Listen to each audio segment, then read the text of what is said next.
In this video, we will review Java interfaces. Interfaces are similar to abstract classes, but all methods are abstract and all properties are static final. Interfaces can be inherited so you can have a sub-interface. Java does not allow multiple inheritances for classes. An interface is used to tie elements of several classes together. As you can see here, we have an interface called taxpayer. Interfaces are also used to separate design from coding, as class method signatures are specified but not their bodies. This allows compilation and parameter. The interface specifies what operations a class must permit other objects to perform, but does not specify how the operations are performed. So each method here has to be given an implementation by whatever class actually implements this interface. Software objects communicate via interfaces. A Java interface describes a set of methods that can be called on an object to tell it, for example, to perform some task or return some piece of information. For example, this operation would be pay taxes. Let's look at the code and let me explain. Here we have a class called business, which is used as a base class for all the different types of businesses. In this case, we'll make it abstract.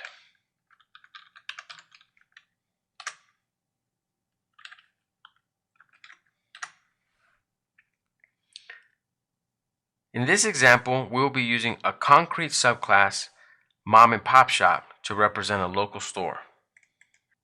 As we can see, it extends the business class. We also have an abstract person class to represent people. Has a height, weight, first name, last name, and several methods already provided. And we also have an implementation of this class called employed person, which represents a person that's employed. And we can see it extends person. We have an interface called taxpayer. This interface declares a method signature with the name of pay taxes. Businesses and employed persons both pay taxes, but are not a type of tax. So instead of inheriting from a tax abstract base class, they can implement the same functionality by implementing the interface and deciding the best way of paying taxes. The tax collector class will collect taxes from everything that owes tax, people and businesses. Let's implement the interface taxpayer to our classes.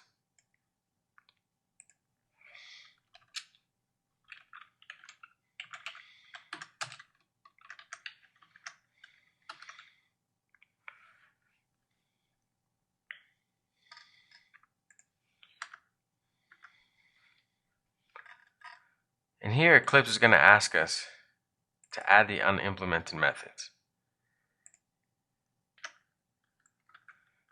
We'll make a small comment here.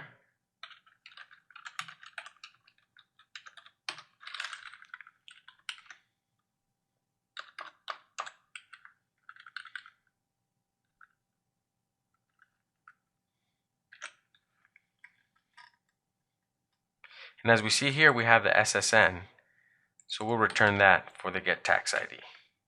Now we'll implement the interface on the mom and pop shop, as most businesses also have to pay taxes.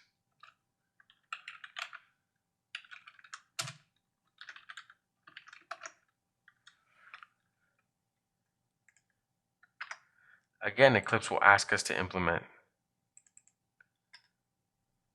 the methods.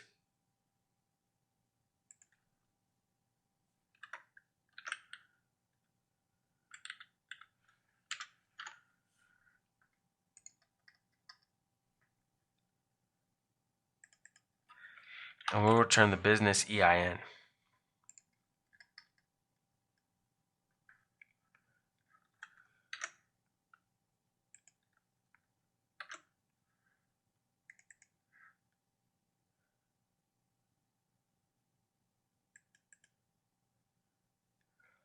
Now taking a look at the tax collector class.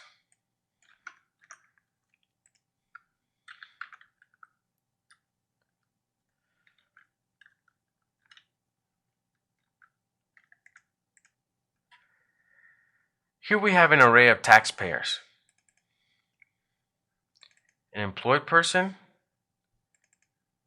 and a business, the mom and pop shop. We're going to give him a name of Billy and his SSN. And we're going to call this a tag of coffee shop and a corporation ID. We'll use this variable, taxes collected amount, to be the last and final collected amount of all taxes. We're going to loop through each of the taxes and we're going to add it to the taxes collected amount.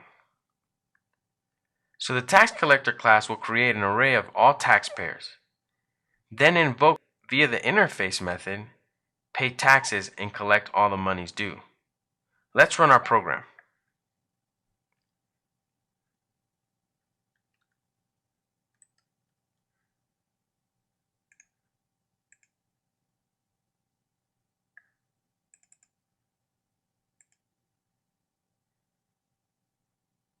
This concludes our discussion of Java interfaces.